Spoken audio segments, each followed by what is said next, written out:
আমার যার নাম শুনছেন আর যার নাম গাইছি, ও বেটা তো নিশ্চয়ই জানে তাকে ডাকলে শেষ জীবনে দশা কি হয়। তো নারদ, ব্রহ্মা, বাবা ভোলানাথ তিনজনে মিলে গেছে আমার বৈকুণ্ঠপতি নারায়ণের কাছে। প্রভু প্রভু সত্যি করে বলবে, যারা যারা তোমায় ভালোবাসে, যারা যারা তোমার কীর্তন শোনে, যারা গায়, যারা তোমাকে ভালোবেসে একাদশীর উপবাস করে, তার শেষে জীবনে দশা কি হয়? চতুর্মুখী ব্রহ্মার কথা শুনে বৈকুণ্ঠপতি নারায়ণ বললেন, দেবর্ষি,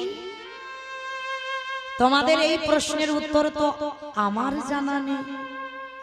সে কি আমি জানি না? তুমি ভগবান হয়ে তোমার নাম পৃথিবীর জীব গায়, আর তুমি জানো না? তাহলে কে জানে প্রভু? ভগবান বলছে, বেশ, তুমি যখন এই প্রশ্নের উত্তর জানতে চাও, চলো আজকের আমরা এর উত্তর জানতে গেলেই মর্তের মাটিতে যেতে হবে। বলে, ঠাকুর, মর্তে তো ভক্ত শুধু খেতে যায় আর ঘুমাতে যায়, ওরা কি ভক্ত আছে?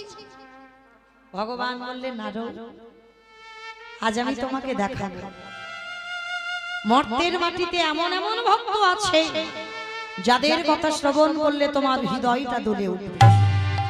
চলো আজকে আমরা চারজনে, মা নামগুলো মনে রাখবেন কে কে যাচ্ছে। ব্রহ্মা, বিষ্ণু, মহেশ্বর আর দেবর্ষি নারদ যাচ্ছে কোথায়? ভক্তের বাড়িটা কোথায়? মথুরা জেলার অন্তর্গত অবন্তী নগর গ্রাম, সেথায় সন্দীপনীর বাড়ি করিব মথুরা জেলা অন্তর্গত